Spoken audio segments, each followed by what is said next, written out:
नमस्कार साथियों, दिनेश कुमार गौड़ चैनल पे आप सबका स्वागत है। सबसे पहले क्षमा चाहूँगा, तबीयत खराब होने के कारण मैं काफ़ी दिनों से आपके साथ संपर्क में नहीं रहा। आज हम बात करेंगे देश में जो डेमोग्राफी बदलने का षड्यंत्र चल रहा है उस विषय पर। साथियों, मेरा मानना है कि ये जो डेमोग्राफी जो बदलने का षड्यंत्र है ये आज का नहीं है। जिस वक्त देश को आजाद करने की बात चल रही थी और बंटवारे की पटकथा लिखी जा रही थी, ये डेमोग्राफी बदलने का षड्यंत्र उसी समय से शुरू हो गया था, जब गांधी जी, नेहरू जी और जिन्ना ने मिलके ये एक बात कही कि हिंदू और मुसलमान एक साथ नहीं रह सकते, इसलिए देश का बंटवारा हो जाना चाहिए। और इस षड्यंत्र के तहत देश के बंटवारे को रूप देने का काम किया।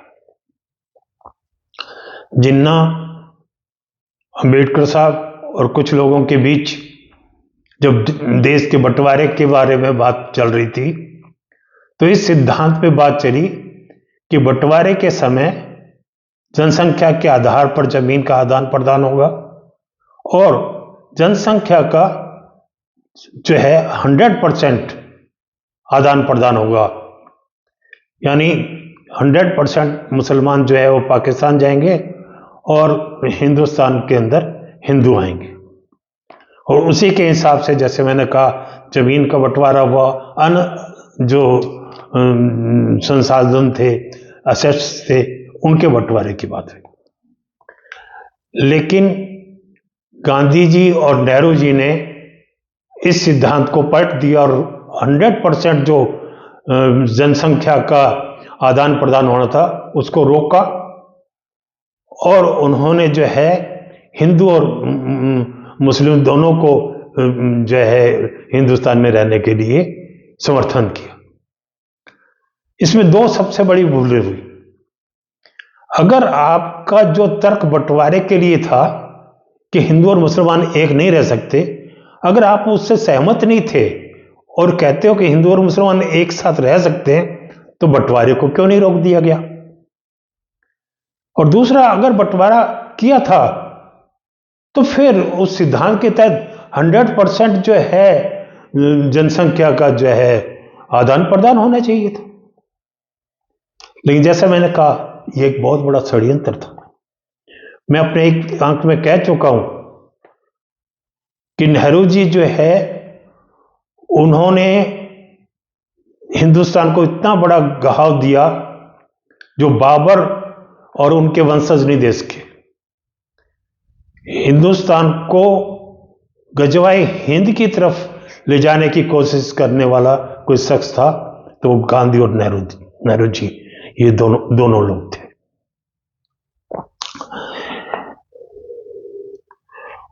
आप खुद सोचिए, अगर उस वक्त ये देश का बंटवारा नहीं होता तो आज हम अखंड भारत होते। और अगर बंटवारा होना ही था, वो जो नियम जो उन्होंने तर्क दिया था उसके हिसाब से, तो जनसंख्या का 100% आदान प्रदान होता तो आज हिंदुस्तान देखिए कहां होता। जबकि आज मुस्लिम आबादी के हिसाब से हिंदुस्तान दुनिया में दूसरे नंबर पे आता है, जबकि इसके आबादी के हिसाब से हम जमीन भी दे चुके, एसेट्स भी दे चुके, सब कुछ हम दे चुके, और उसके बाद में भी हम इनको जो है भुगत रहे। और उससे भी अलग बात, अजीब बात ये देखिए कि ये आदान प्रदान बंटवारे के बाद भी, आजादी घोषित होने के बाद भी सालों तक चलता रहा। और उसका नतीजा क्या हुआ? 1951 के अंदर हिंदुस्तान में मुस्लिम जनसंख्या थी कुल जनसंख्या का 9.8% और हिंदू जनसंख्या थी 84.1%। और 2011 में मुस्लिम जनसंख्या हो गई 14.2% कुल जनसंख्या का, और हिंदू घट के हो गए 79.8%। एक आप आश्चर्यजनक चीज देखिए, जिस वक्त ये आपका हम अगर आबादी में बढ़ोतरी की बात करें तो 1911 के अंत से लेके 2011 तक मुस्लिम आबादी का जो बढ़ोतरी हुई वो हुई 386%, और हिंदू आबादी हुई 21.88%। क्योंकि ये जो इधर उधर का आदान प्रदान भी हुआ जो आजादी के बाद भी, तो 4.1 करोड़ मुस्लिम आए पाकिस्तान से हिंदुस्तान में, जबकि हिंदुस्तान से हिंदू जो है 44 लाख पाकिस्तान गए थे। आप ये देखिए कि जिन लोगों ने पाकिस्तान बनने के लिए वोट किया था, जो चाहते थे पाकिस्तान बने मुसलमानों के लिए, वो तो हिंदुस्तान में रहे, और जिन लोगों ने कम वोट किया था पाकिस्तान बनने के लिए, वहां पे पाकिस्तान बन गया। आज जहां पर पाकिस्तान है वहां पर मुस्लिम लीग के जो कैंडिडेट खड़े हुए थे 47% ओनली वहां पे जीते थे, जबकि बाकी जो अब हिंदुस्तान है इसके अंदर जो आज मुस्लिम रह रहे हैं, इन लोगों ने ज्यादा परसेंट वोट दिया था पाकिस्तान बनने के समर्थन में। एक उदाहरण बताता हूं आपको। मद्रास के मुस्लिम लीग के जो प्रांत अध्यक्ष थे मोहम्मद इस्माइल, और उन्होंने पाकिस्तान बनने के समर्थन में मुस्लिम लीग के जो मद्रास प्रांत की सारी जो 28 सीटें थी, वो जो है 1946 के अंदर जो चुनाव हुए उसमें पाकिस्तान के समर्थन में मुस्लिम लीग को जिताई। और देखिए आप, वो ना तो खुद गए मिस्टर मोहम्मद इस्माइल, और ना उन्होंने किसी को भेजा। आज भी आप देख लीजिएगा पाकिस्तान में आपको कोई मद्रास साइड का कोई बंदा उधर का वहां पे नहीं मिलेगा। और मोहम्मद इस्माइल जी ने क्या किया, 1948 के अंदर हिंदुस्तान में ही एक जो है पॉलिटिकल पार्टी बनाई, इंडियन मुस्लिम लीग, ताकि वो यहां पे फिर पाकिस्तान बनाने का काम शुरू कर सके। और ताज्जुब की बात यह है कि आज की तारीख में वही इंडियन मुस्लिम लीग और कांग्रेस मिलके केरल के अंदर चुनाव लड़ते हैं। और सबसे शर्मनाक बात यह कि ये आदमी जिसने पाकिस्तान बनाने के लिए जो है समर्थन किया, देश का बंटवारा किया, 1996 में इस व्यक्ति के सम्मान के अंदर भारत सरकार ने डाक टिकट जारी किया। कितनी मतलब षड्यंत्र साफ नजर आता है कि ये जो भी डेमोग्राफी चेंज का षड्यंत्र शुरू हुआ था आजादी से पहले से ही, वो उसके अंदर गांधी जी, नेहरू जी और कांग्रेस का पूरा हाथ था, पूरा षड्यंत्र था इन लोगों का। आज ये लोग जिन्होंने पाकिस्तान के पक्ष में वोट दिया था, आज हमारी छाती पर मूंग दल रहे। आज ये लोग जो है वहां पे होते तो हमारे देश में बहुत आराम होता। लेकिन ये षड्यंत्र वहीं नहीं रुका, पूरी पाकिस्तान से जो है घुसपैठ को नेहरू जी ने पूरी छूट दी। खूब आराम से जो है वो उन लोगों को यहां बसाया गया, क्योंकि कांग्रेस शुरू से मुस्लिम तुष्टीकरण की आदी थी। मुस्लिम जो है उनको वोट देते थे, और ये अपना वोट बढ़ाने के लिए देश को कितना नुकसान हो जाए इसकी इन लोगों को कोई चिंता नहीं थी। बर्मा से, जिसको म्यांमार कहते हैं, वहां से मणिपुर और जो नॉर्थ ईस्ट का हमारा एरिया है उसके अंदर जो है घुसपैठ की छूट दी गई। और आप ये देखिए कि क्रिश्चियन मिशनरी वेरियर एल्विन से नेहरू जी ने एक संधि पे हस्ताक्षर किए। उस संधि के अंदर ये लिखा था कि नागालैंड के अंदर किसी भी हिंदू संत या धर्मगुरु का जो है प्रवेश वर्जित है। और आज नागालैंड ईसाई बहुल्य क्षेत्र बन चुका है। तो ये षड्यंत्र वहां भी नहीं रुका। 1971 के अंदर जब पूर्वी पाकिस्तान के अंदर विद्रोह हुआ और हिंदुस्तान की सेना ने इंटरवीन करके बांग्लादेश की स्थापना करवाई, तो जो बंगाली लोग पाकिस्तान के पूर्वी पाकिस्तान से उस वक्त हिंदुस्तान में आ गए थे, इंदिरा गांधी जी ने उनको जो है ना भारत की नागरिकता दे दी। जबकि जो पाकिस्तान से आए हुए हिंदू थे वो कब से हिंदुस्तान में बेचारे नागरिकता का इंतजार कर रहे थे, उनको नागरिकता नहीं दी। लेकिन उनको नागरिकता दी ताकि हमारी डेमोग्राफी बदले। और इनकी तुष्टीकरण के चलते ही कश्मीर से हिंदुओं का पलायन हुआ, कत्लेआम हुआ, लोग अपना घर बार छोड़ के भागे और सरकार चुप रही। सरकार कौन थी उस वक्त भी?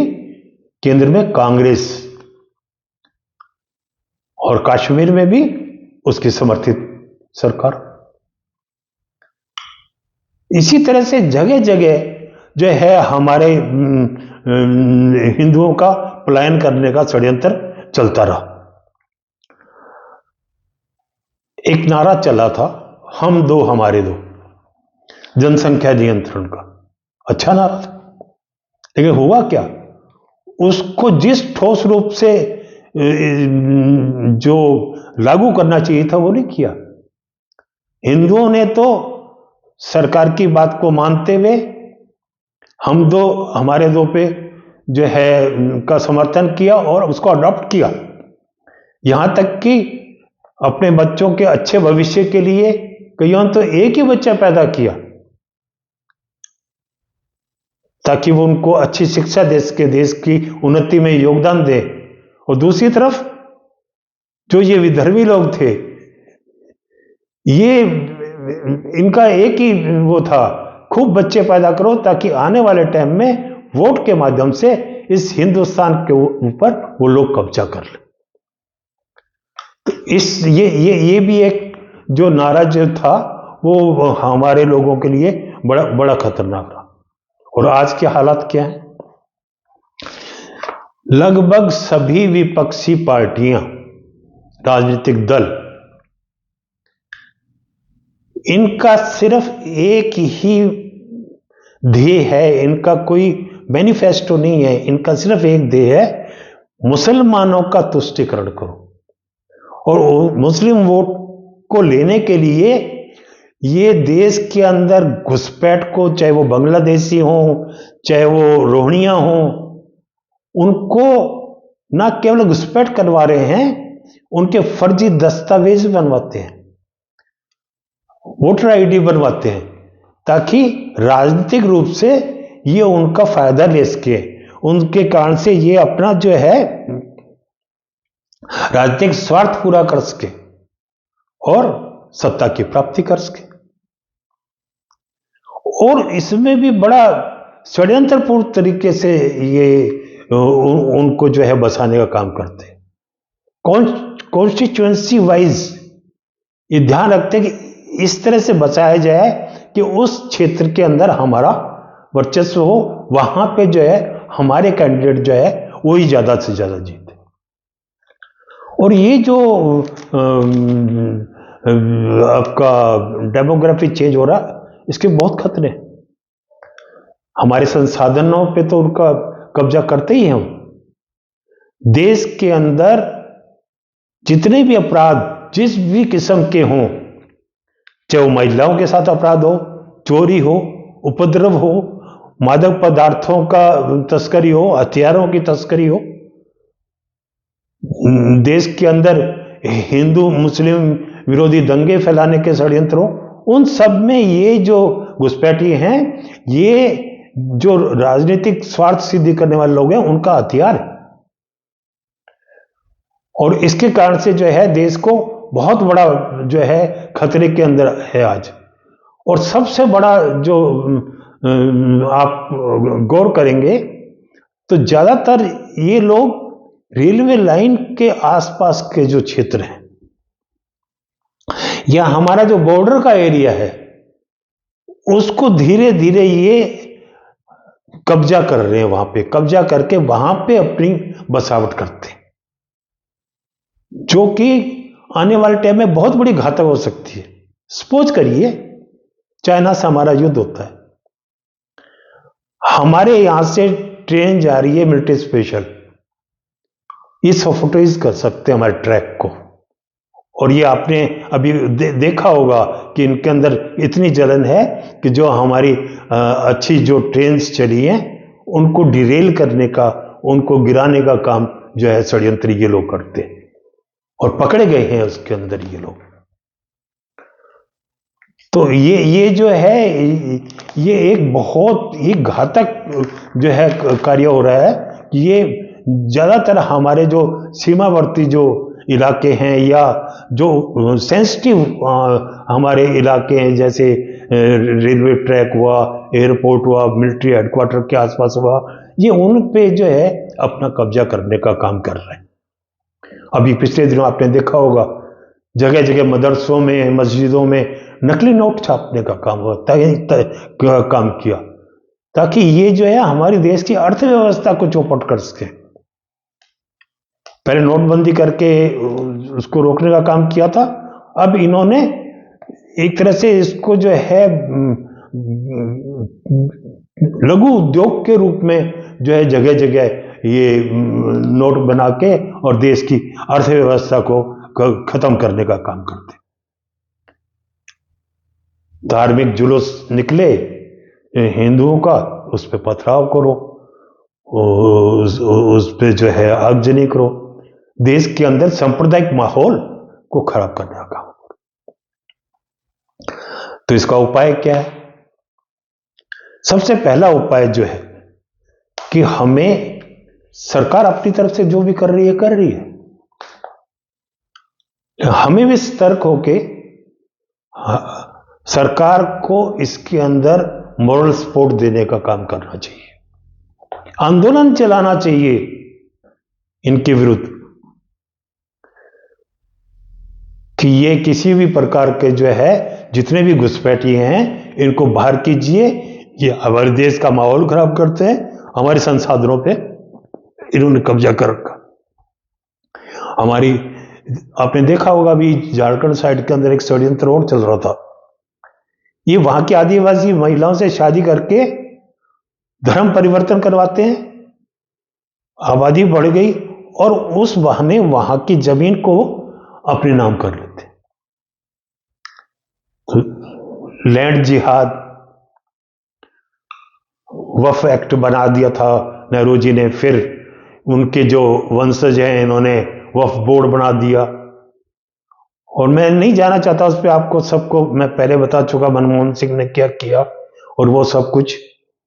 तो ये जो षड्यंत्र है उसको हमको वाच रखना है। और सबसे जो जरूरी बात, न्यायालय से भी एक रिक्वेस्ट रहनी चाहिए कि ये देखने में आया कई जगह जब इनको ये अवैध इनके जो निर्माण है उसको ढाने की कोशिश करते हैं तो न्यायालय कहता कि इनको पहले ये इनका जो आप यहां से इनको उजाड़ रहे हो तो इनका बसाने का तो बंदोबस्त करो। क्यों? इनको तो दंड दो भाई, हमारी जो है सरकारी जमीन पे इन्होंने कब्जा किया, अपराध किया। और उससे भी सबसे इंपॉर्टेंट बात, हमें राष्ट्रीयता की भावना होनी चाहिए। जब एक बर्मा के एक बौद्ध नेता के कहने पे वहां की बौद्ध जनसंख्या इनका आर्थिक बहिष्कार कर सकती है, इनका बहिष्कार पूर्ण रूप से कर सकती है, तो क्या हमारे अंदर देश प्रेम की भावना नहीं है? हम सब सस्ती मजदूर मिल रहा है सस्ती लेबर के चक्कर में, इनको हमें कभी भी आश्रय नहीं देना है, इनको रोजगार नहीं देना। जब ये हेमंत दा जो हमारे आसाम के मुख्यमंत्री है, उन्होंने जो बात कही मैं उससे पूरी तरह सहमत हूं। हम लोगों को, आम लोगों को तो सचेत रहना ही है, हमारे जो उद्योगपति हैं उनको भी सचेत रहना है कि वो जो है सस्ती लेबर के चक्कर में इन लोगों को जो है किसी प्रकार का रोजगार ना दे, क्योंकि देश के उद्योगपति हमारे देश की शान है और उनका भी देश के प्रति बहुत बड़ा कर्तव्य है। तो इनका आर्थिक रूप से पूर्ण बहिष्कार किया जाना चाहिए। और जो ये विपक्षी नेता या जो दल हैं जो इनको घुसपैठ में और बसाने में मदद करते हैं, ये सबसे बड़ी घातक है। आपने देखा होगा इनमें ज्यादातर लोग हिंदू नेता हैं, भेड़ की खाल में भेड़िया हैं। वैसे भेड़िया सामने आए आप समझ जाते हैं हाँ भेड़िया आ रहा है, लेकिन ये भेड़ की खाल में है। जब मौका होता है तो बड़े बड़े तिलक भी लगा लेंगे, मंदिर में लेट भी जाएंगे, लेकिन ये पूरी तरह से सनातन विरोधी है, हिंदू विरोधी है। जब राम जन्मभूमि का हमारा मंदिर का संकल्प पूरा हो रहा था तो किसके क्या क्या वचन थे ये मुझे आपको बताने की आवश्यकता नहीं, आप जानते हैं। और अभी भी जो हमारे धार्मिक स्थल, चाहे संबल की बात हो जाए, अपने काशी विश्वनाथ की बात हो जाए, मथुरा की बात हो जाए, और हमारे अनेकों जो मंदिर हैं उनकी बात हो जाए, तो मुस्लिम नेता तो बाद में बोलते हैं कट्टरपंथी। ये भेड़ की खाल में जो भेड़िए हैं ये पहले बोलते हैं। इसलिए प्रण ले लीजिए, अगर आप देश को, अपने धर्म को प्यार करते हो, इन लोगों को कतई वोट नहीं देना, इनका पूर्ण बहिष्कार करना।